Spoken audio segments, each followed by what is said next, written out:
TV Imaculada, o Evangelho em primeiro lugar.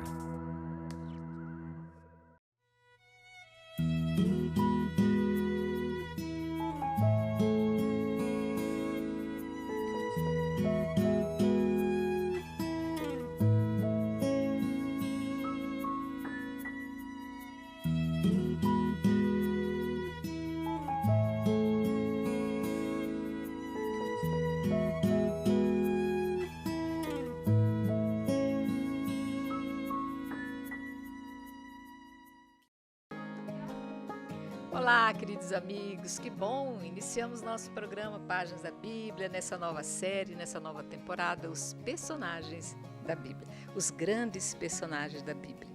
E nessas personagens que nós estamos conhecendo, nos apaixonando, porque a gente está vendo um lado vigoroso, que muitas vezes as páginas não deixam a gente perceber, nós vamos hoje estudar um personagem mais vigoroso ainda. E eu estou com as minhas mestras aqui. Agradeço a presença da Maíla. Eu que agradeço em estar aqui com vocês hoje. A presença da Ieda. Obrigada, Ieda. Gratidão pelo convite. Então, vamos mais sem nenhuma demora fazer vocês entenderem quem foi Jonas. Com certeza vocês já ouviram falar de Jonas, um personagem assim maravilhoso, que a gente fica assim apaixonada, porque é algo que envolve o nosso imaginário. Peguem, por favor, Jonas, o livro de Jonas, vem logo depois de Abdias. Nós vamos ler o primeiro capítulo. Acompanhe, quem não tiver a Bíblia, porque vai ser uma introdução importante para a nossa discussão, nosso aprofundamento desse estudo de hoje. Eu vou fazer a leitura bem devagar, para que vocês possam acompanhar. Quem tiver a sua Bíblia, fique à vontade. Nós vamos ler do versículo 1 até o 16. Vai dizer assim: Jonas, a palavra de Yahvé foi dirigida a Jonas, filho de Amate. Levanta-te, vai a Nínive, a grande cidade, e anuncia contra ela que a sua maldade chegou até mim. E Jonas levantou-se para fugir para Tarsis, para longe da face de Yahvé. Ele desceu a Jope e encontrou um navio que ia para Tarsis. Pagou a passagem e embarcou para ir com eles para Tarsis, para longe da face de Yahvé. Mas Yahvé lançou sobre o mar um vento violento, e houve no mar uma grande tempestade, e o navio estava a ponto de naufragar. Os marinheiros tiveram medo e começaram a gritar, cada qual para o seu Deus. Lançaram ao mar a carga para aliviar o navio. Jonas, porém, havia descido para o fundo do navio, tinha se deitado e dormia profundamente. O comandante do navio aproximou-se dele e lhe disse: Como podes dormir? Levanta-te, invoca o teu Deus. Talvez Deus se lembre de nós e não pereceremos. E eles diziam uns aos outros: Vinde, lancemos sortes para saber por causa de quem nos acontece essa desgraça. Eles lançaram as sortes e a sorte caiu sobre Jonas. E lhe disseram então: Conta-nos qual é a tua missão, de onde vens, qual a tua terra, a que povo pertences. Ele lhes disse: Sou hebreu e venero a Yahvé, o Deus do céu, que fez o mar e a terra. Então os homens foram tomados por grande temor e lhe disseram: Que é isso que fizestes? Pois os homens sabiam que ele fugia para longe da face de Yahvé, porque lhes tinha contado. Eles lhe disseram: Que te faremos para que o mar se acalme em torno de nós? Pois o mar se tornava cada vez mais tempestuoso. Ele lhes disse: Tomai-me e lançai-me ao mar, e o mar se acalmará em torno de vós, porque eu sei que é por minha causa que essa tempestade se levantou contra vós. Então os homens remaram para atingir a terra, mas não puderam, pois o mar se tornava cada vez mais tempestuoso contra eles. Eles invocaram então Yahvé e disseram: Yahvé, não queremos perecer por causa da vida deste homem, mas não ponhas sobre nós o sangue inocente, pois tu agistes como quisestes. E tomaram Jonas e o lançaram ao mar, e o mar cessou o seu furor. Os homens foram então tomados por um grande temor para com Yahvé, ofereceram um sacrifício a Yahvé e fizeram votos. Essa história de Jonas é uma história que ainda não aconteceu, o principal, que é a característica maior de Jonas, que vai ser mais à frente, mas vocês já estão imaginando o que vai acontecer. Porque é uma história que a gente desde criança ouve falar, né? Mas antes da gente entrar no ápice desse belo conto, eu quero começar entendendo.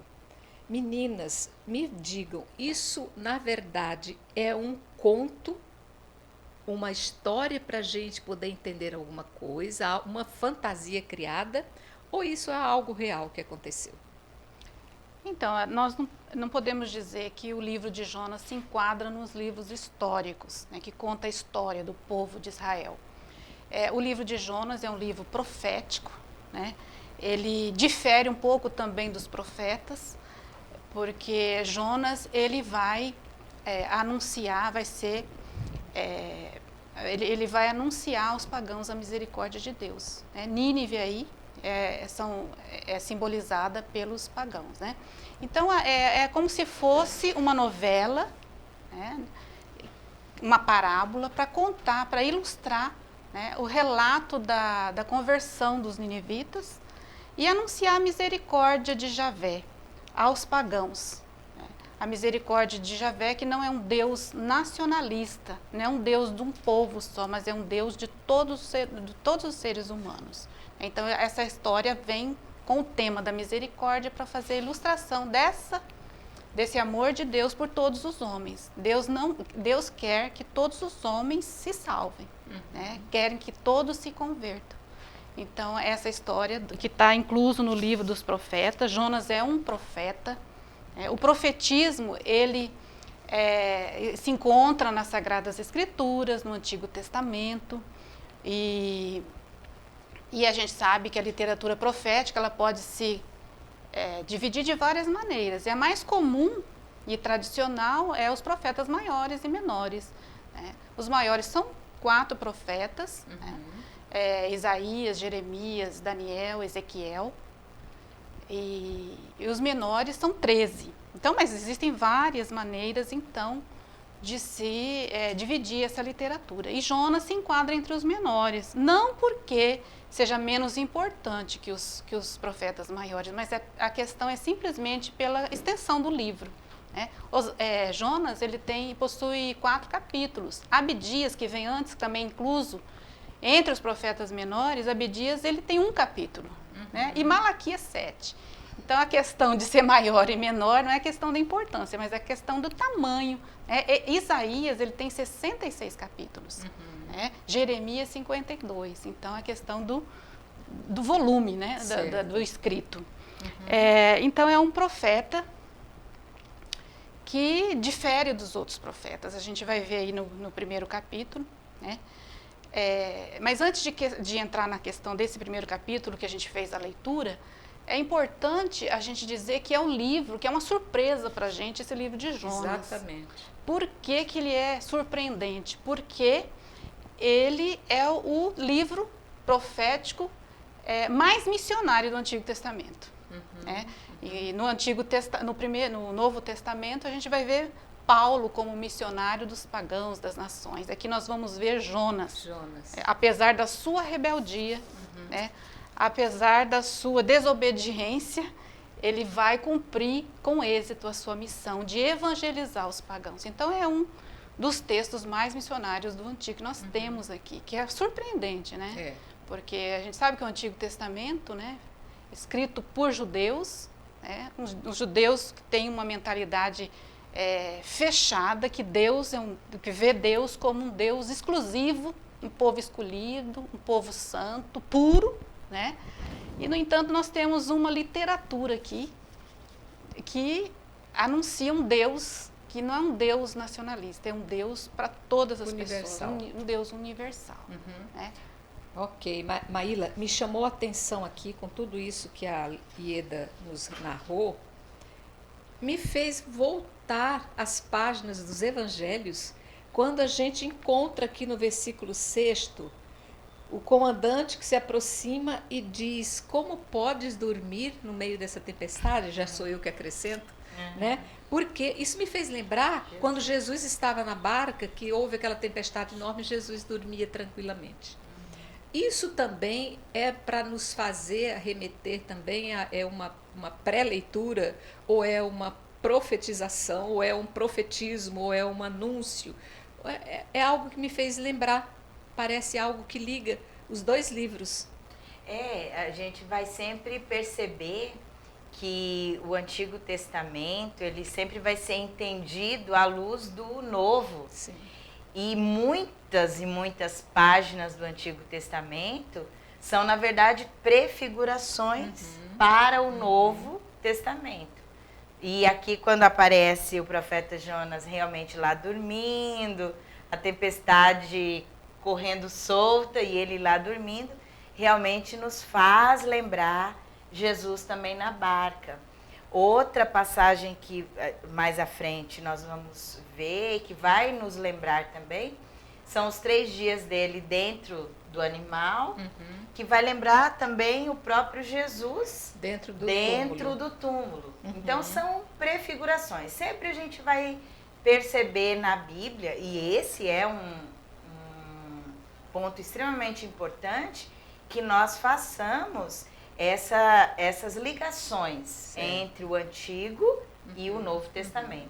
Quando a gente começa a fazer isso, o Novo Testamento ele passa a ter realmente o sentido que Jesus quer que ele tenha, e ao mesmo tempo vai clareando muitas das passagens do Antigo, que às vezes são para nós um tanto difíceis de compreender. Para nos dizer que aquilo não aconteceu ao acaso. Não. Aquilo tudo já tinha sido previsto por Deus quando ele resolveu resgatar seu povo do pecado, né? Perfeitamente. E aqui fala também, logo após esse versículo, que diz que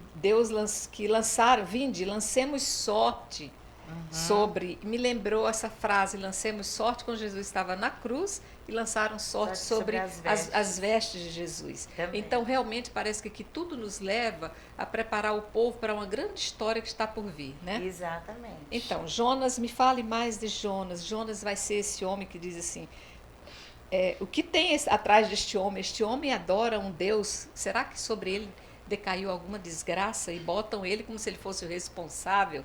Como se nossas ações fossem responsáveis por tudo aquilo que acontece na natureza. Só voltando um pouquinho nesse trecho que Ieda coloca, Jonas, apesar de não ter esse caráter profético que é comum nos textos proféticos, a gente não vai perceber, por exemplo, na leitura dos 4 capítulos, nenhum oráculo de Javé. O Senhor mandou dizer isso pela boca do profeta, que são expressões típicas de profetas. Aqui no livro não aparece isso. Por isso que, mesmo estando entre os livros proféticos, ele tem realmente muito mais um caráter missionário, como Ieda colocou, do que até esse caráter profético. Mas é interessante, se ainda quisermos pegar esse tom, é o único profeta que Deus manda anunciar às nações pagãs, né, Ieda? Porque todos os profetas, tanto os literários, esses que nós temos livros, quanto aqueles que a gente sabe que são profetas, mas não tem um livro específico, Elias, Eliseu, por exemplo, para todos os profetas, Deus dá a missão de anunciar ao povo de Israel. E Jonas é totalmente diferente disso, porque ele vai anunciar para os ninivitas. Quem são esses ninivitas, esses habitantes da cidade de Nínive? Nínive era a capital de um império, que é o Império Assírio. Os assírios eram pessoas, eram um povo extremamente visto como cruel, violentos, nas batalhas de colonização, de defesa que os assírios faziam, eles eram vistos como um povo extremamente cruel. Por exemplo, o empalamento, né? Sim, a técnica do empalamento. Colocar a pessoa num poste, ficada num poste. Quem fazia isso eram os assírios, que é esse povo aqui. E aí, o que Deus vê? ele vê que esse povo totalmente pagão, totalmente voltado a práticas politeístas, com muitos deuses, essa crueldade, essa maldade, fala o texto, chegou aos ouvidos de Deus, e Deus vai destruir Nínive, vai destruir esse povo, porque essa maldade está chegando no limite. Só que Deus, com muita misericórdia sempre, antes disso acontecer, antes que esse castigo recaia sobre eles, Deus sempre manda a oportunidade de conversão. E é aí que Jonas entra, porque Deus conta com Jonas para que ele vá até os ninivitas e proclame para eles essa necessidade de uma mudança de vida. Então Deus diz a Jonas, você vai lá anunciar aos ninivitas para que eles mudem, que eles se convertam. E aí que entra a história de Jonas.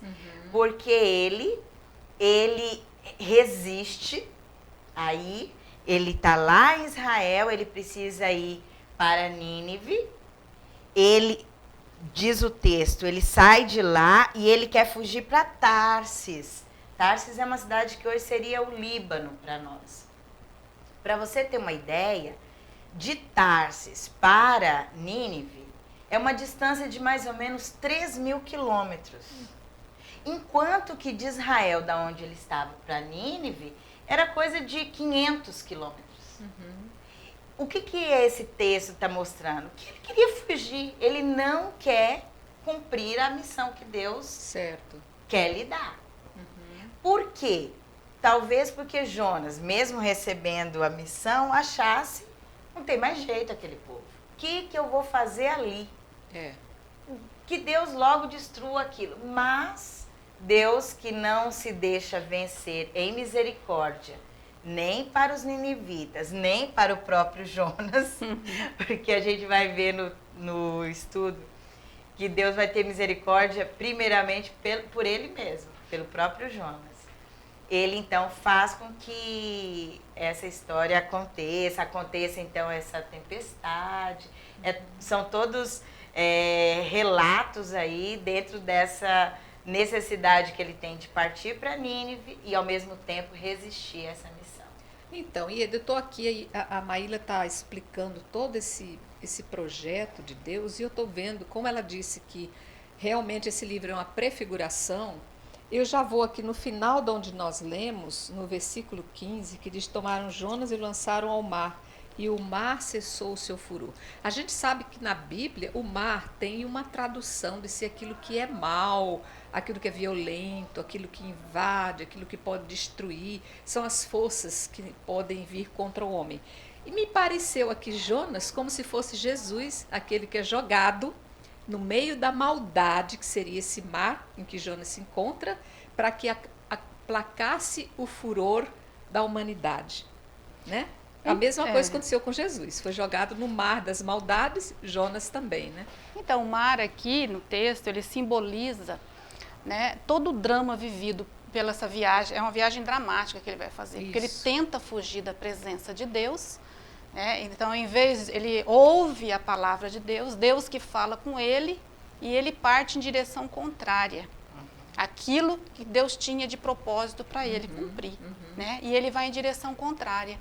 E aí, então, a gente percebe que antes de falar do mar aí, tem uma questão muito bonita que fala que todo homem, Jonas, quando ele quer fugir da presença de Deus, e todo ser humano, e aí aparece no texto, né? Lá no versículo 3, que ele desceu até Jope. Isso. Depois, lá no versículo 5, quase no finalzinho, desceu ao porão. E lá no 2, ele vai falar que ele desceu também às raízes das montanhas. Então, todo homem que foge da presença de Deus, ele desce, ele afunda. Ele entra em decadência. Isso. Então, aí ele vai ter que... Esse mar, ele é simbolizado por uma angústia, por uma experiência profunda, mortal, que ele teve que passar, porque ele também teve que se converter. Certo. Né? E a gente vai perceber que do começo ao fim ele é rebelde, ele não quer cumprir a missão de anunciar né?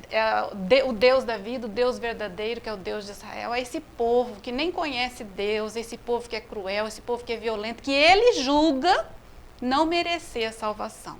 Né? Então ele vai fazer o mar, e aí depois no capítulo 2 nós vamos ver que o mar e o ventre do peixe, ele simboliza essa angústia de morte, né, mortal, porque ele vai passar por isso, ele vai fazer aí sim, na fraqueza de Jonas, ele vai reconhecer e vai experimentar um Deus que salva.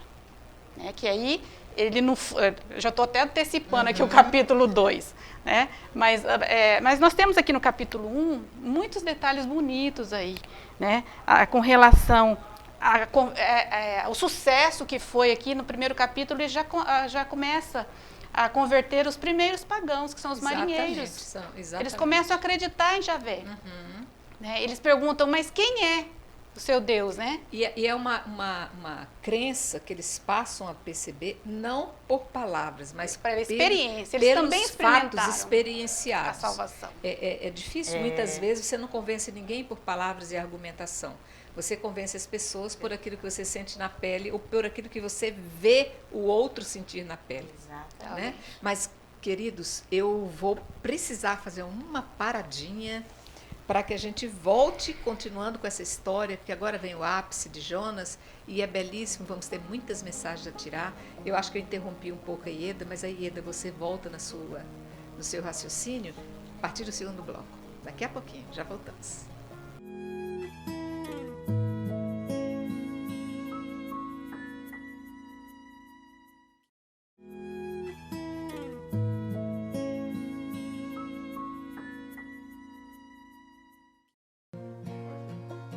Então, voltamos. Vocês que estão com o material na mão, com a Bíblia, vocês podem me acompanhar na leitura de todo o capítulo 2.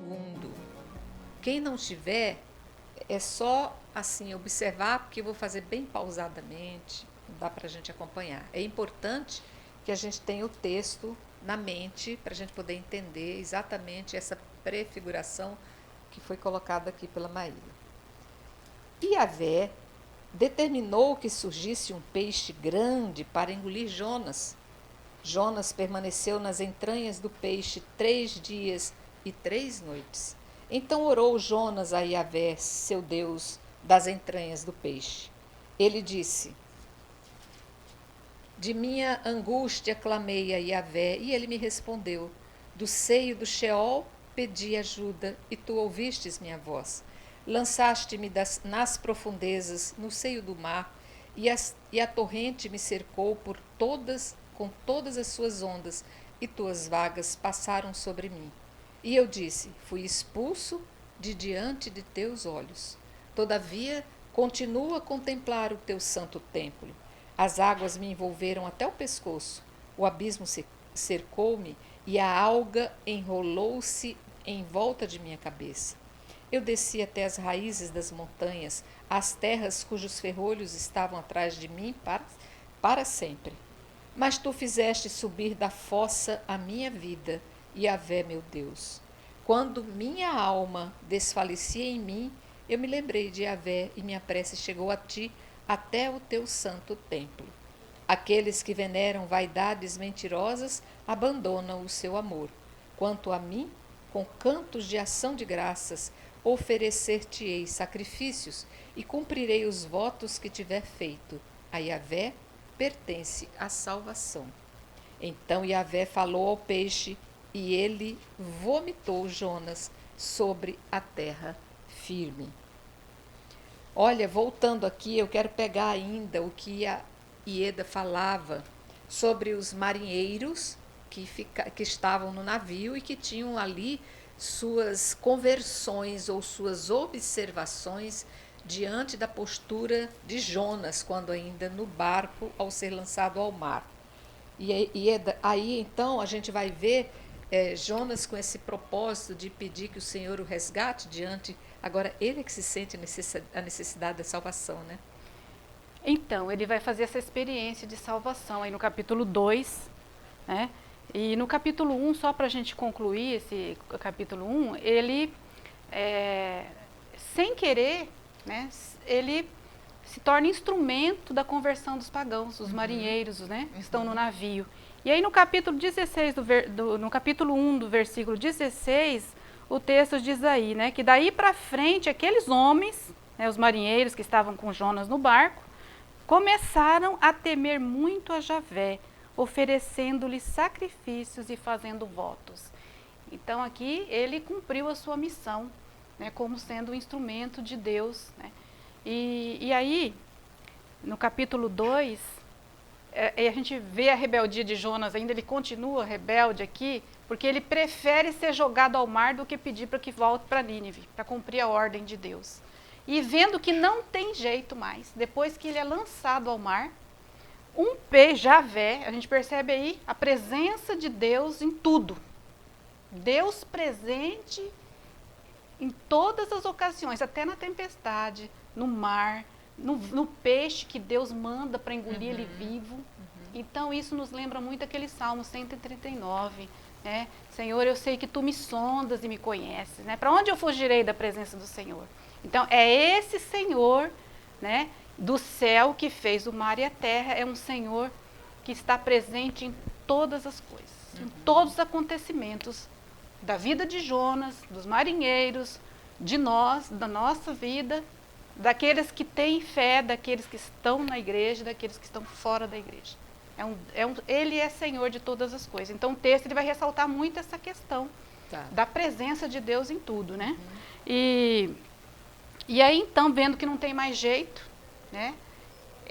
Vendo que não tem mais jeito, não. Ele é lançado no mar pelos marinheiros e já então Javé envia um peixe bem grande, que alguns defendem que é uma baleia, mas eu não encontrei nenhum texto escrito que é uma baleia. Exatamente. Isso fica no imaginário, né, de quem lê e dos artistas também, para ilustrar essa cena, né? E, então, a proporção do peixe é bem grande, capaz de engolir um ser humano vivo. Né? Era um monstro marinho. E Jonas fica, então, 3 dias e 3 noites dentro do ventre do peixe. E esse peixe, né, e diante dessa angústia mortal, Jonas ele reza. Agora que ele vai conversar com o Senhor, né? Certo. Primeiro ele vira as costas e vai para o lugar contrário. Javé está conversando com ele, né, no primeiro capítulo, e agora no segundo capítulo, no momento de angústia, de sofrimento, ele volta a rezar, busca Javé. Né? E aí ele faz esse cântico, eu acho muito bonito, esse cântico de louvor, de ação de graças, porque ele reconhece que a salvação pertence a Deus, é uma lição, né, do livro aqui para Jonas e para nós também. Né, que a salvação pertence a Deus e ele concede a quem ele quer. Aqui eu vejo assim, tá belíssimo como você fala da oração, o clamor, né? De minha angústia clamei a Yahvé. Quer dizer, é uma tendência muito nossa de seres humanos esperar que o problema venha, que a dor apareça, para que a gente então possa clamar essa presença do Senhor, né? Isso, a gente só, engraçado, a gente só reconhece essa presença quando a gente passa por esses momentos, né, de angústia, de sofrimento, aí a gente sabe aonde a gente tem que recorrer, é quase uma intuição, né, que você sabe que tem alguém que é maior que você e que vem a teu socorro. E é interessante aqui, ó, ele estava, ó a situação dele, né, no 6, 2:6, eu estava cercado de água até o pescoço, estava beirando a morte, Mas aí então, na fraqueza de Jonas, né, Deus escuta a sua oração. Ele fala aqui, né, no 8, quando minhas forças se acabavam, eu me lembrei de Javé e minha oração pôde chegar até ti no teu santo templo. Olha só, a mentalidade judaica dele aqui também, que a oração, ele estava no vento do peixe, mas a oração dele chegou lá no templo. Para que o templo fosse então, a mentalidade judaica é assim, aonde que está Javé? Aonde que Deus se faz presente? No templo. Só. A visão é limitada dele, né, dos judeus, Javé se faz presente no templo. Então, até agora, ele não reconheceu essa universalidade de Deus, que Deus está presente em todos os lugares. E a gente também, às vezes, tem essa tendência, né? Bom, eu rezo só na igreja, porque se eu rezar em casa, Deus não vai me ouvir. Então a gente tem essas coisas, né? Essa mentalidade também de que limitar essa presença. E Deus é onipotente e o texto vai mostrar que Ele está em todas as coisas. E me faz lembrar também essa questão de quando Ele é fraco, quando Ele está sofrendo, quando a gente está fraco. Aí lembra São Paulo, né? É na minha fraqueza, é na nossa fraqueza que Deus revela toda a sua força, toda a sua misericórdia, todo o seu amor, a sua presença na nossa vida. É um Deus que Jonas afirma, a Ele pertence a salvação, Ele tem o poder de salvar, Ele tem o poder de mudar toda a situação. E Ele quer mudança, Ele quer conversão. Ele é capaz, né, de converter até mesmo os cruéis, os pecadores. Mas Ele precisa da nossa ação também, Ele não faz tudo sozinho. Isso. Ele conta com Jonas. Então, aqui a gente, Jonas, muitas e com nós vezes, também. Exatamente, muitas vezes a gente precisa, no caso, passar pelo sepulcro para lembrar da ressurreição. Né, Maíla? E Deus, que podia fazer tudo sozinho, Deus, e pode, né, quer a conversão dos ninivitas, podia autorizar e permitir que isso acontecesse sem que tivesse a participação de Jonas. Mas Ele quer usar Jonas de instrumento, não só para converter os ninivitas, mas para converter o próprio Jonas. No processo de conversão, nunca é apenas um alvo. Deus é um processo. Então, assim como ainda hoje, para converter alguém, Deus nos usa. Mas nesse processo nós também vamos nos convertendo. Agora, um fato interessante aqui no capítulo 2, que, como o Ieda coloca, Deus se utiliza de tudo. A tempestade, a fuga de Jonas. E nessa salvação da vida de Jonas, ele usa aqui um peixe, né? Fala aqui o texto, um peixe. Vamos lembrar que nós estamos aí mais ou menos 750 anos antes de Cristo. Tá. Quando esse fato aqui ocorre. E claro, os conhecimentos deles eram bastante limitados. Então, quando aqui se fala de um peixe grande, o que seria esse peixe grande a ponto de engolir uma pessoa? Poderia ser uma baleia, poderia ser um cachalote, poderia ser um tubarão, né? Existe um peixe, um tubarão chamado tubarão-baleia. Baleia que é imenso. Imenso, que teria a capacidade de fazer isso. Ou seja, não é esse o detalhe de ficar especulando para saber que peixe que teve essa capacidade de fazer isso. O certo é que tem animais marinhos que são capazes de engolir perfeitamente uma pessoa. Mas por que Deus escolhe essa forma de salvar Jonas? Poderia muito bem Deus ter escolhido um outro navio que passasse por ali, um barco, e resgatasse Jonas, certo? Certo. Por que Deus escolhe esse animal? Porque ele, na verdade, ele já estava preparando a missão de Jonas. Jonas precisava ir aos ninivitas, ao povo assírio, e mostrar a eles a presença de Deus, Javé, o Deus verdadeiro. Só que, como eu disse, o povo ninivita era um povo politeísta. Eles acreditavam em vários deuses. Só que o deus principal dos assírios, que eles prestavam culto, era um deus chamado Dagon. Dagon era um deus, um ídolo, um deus para eles, que tinha a forma de homem e de peixe. Né? A parte de cima era de um homem e a parte de baixo era a forma de um peixe. Então, olha como Deus, ele utiliza-se de tudo, até mesmo da cultura e da religiosidade que aquele povo tinha, ainda que não fosse a que ele esperava. Deus coloca Jonas dentro de um peixe para ele ser engolido e jogado lá na praia de Nínive.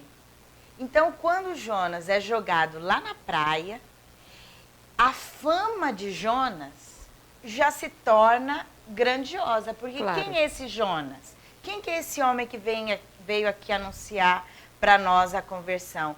Ele é alguém que foi mandado por Dagon. Então nós precisamos ouvir.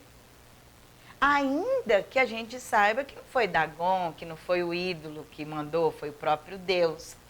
Mas percebe que Deus se utiliza desse detalhe já para abrir uma porta de acolhida para Jonas no meio daquele povo.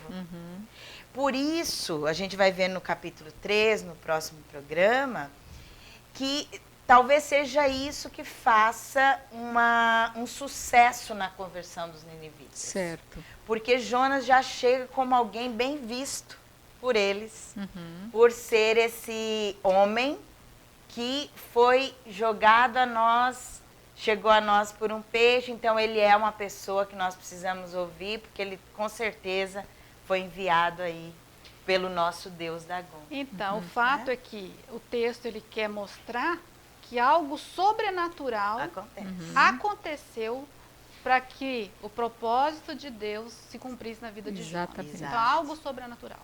Então, ele fala do peixe, ele fala do mar, de todo esse drama vivido por Jonas. Né? E acho interessante aqui também que esse cântico aqui ainda no capítulo 2 é um canto de louvor, de ação de graça, retirado de vários salmos. Se você lê os salmos, você vê que tem vários versículos aqui que foram retirados. Né? E aí o salmista, ele acredita sim, que esses perigos mortais, eles representam, esses grandes perigos por qual Jonas passou e nós passamos, representa a morte, né? Uma experiência de morte. E também a salvação, a libertação que houve com relação a Jonas, é visto pelo salmista como a ressurreição. Por isso também, né, lá no Novo Testamento, Jesus vai fazer essa referência, né, do sinal de Jonas, né, que Jonas passou 3 dias e 3 noites dentro do ventre do peixe, da baleia. Né, Está lá em Mateus 12, 39 a 41. Quando Jesus fala desse... ele faz a referência também da sua morte. Que ele também, né, ia fazer essa experiência da morte. 3 dias e 3 noites no ventre, no seio da terra. E no 3º dia, ressuscitar. Pelo poder e a graça do Pai. Né? O ventre do animal foi uma escola de conversão para Jonas. Com certeza. Ele aproveitou daquele tempo ali, que são 3 dias, mas para aquela simbólicos situação... também, aqueles 3 dias, sim, né? Sim. Ou mesmo que tenha sido real, mas 3 dias num lugar desse foi uma infinidade de tempo, né? Não importa se 3 ou não, mas enfim...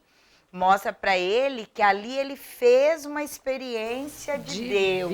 Divina, né? E aí, acho que é interessante a gente ressaltar aqui também, nesse capítulo 2, a questão de que Deus também perdoou a rebeldia de Jonas. E concedeu ele a salvação e foi misericordioso com ele. Né? Então, aqui ele já vai ressaltar a misericórdia de Javé com Jonas. E mais tarde, mais para frente, o livro vai mostrar que Deus é misericórdia também com os ninivitas. E depois com Jonas de novo, porque Jonas vai ficar, quando ele vê que, né, que Deus não destrói a cidade de Nínive, ele vai pedir para morrer de novo.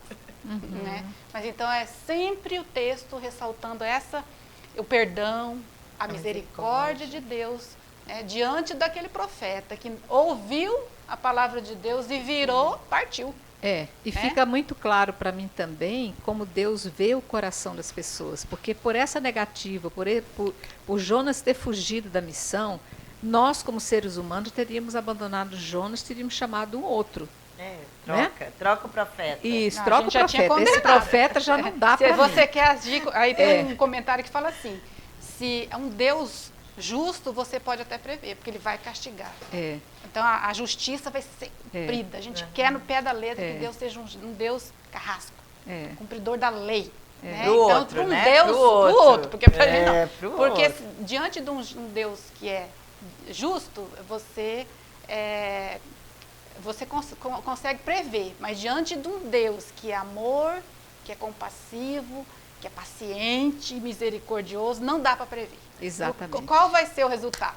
O resultado nós vamos A não ver... ser a salvação. Isso. Mas o resultado mesmo dessa história nós vamos ver no nosso próximo programa. Então eu peço que vocês não percam, nós vamos finalizar Jonas, capítulo 3º e 4º do livro de Jonas, no nosso próximo programa, onde nós vamos ver o trabalho de Jonas lá em Nínive e o que vai acontecer com essa cidade. Representará muito de nós em toda essa história, né? Então, fiquem com Deus. Agradeço as minhas mestras, as nossas mestras que estão aqui traduzindo. Obrigada. Para nós, aprender junto. Para nós, principalmente, porque a gente tem a oportunidade de conhecer os meandros de todas essas histórias belíssimas, né? Fiquem com Deus. Que a Imaculada Conceição esteja ao lado de vocês, aquecendo o coração de cada um. Estaremos juntos no nosso próximo programa Páginas da Bíblia. Até lá!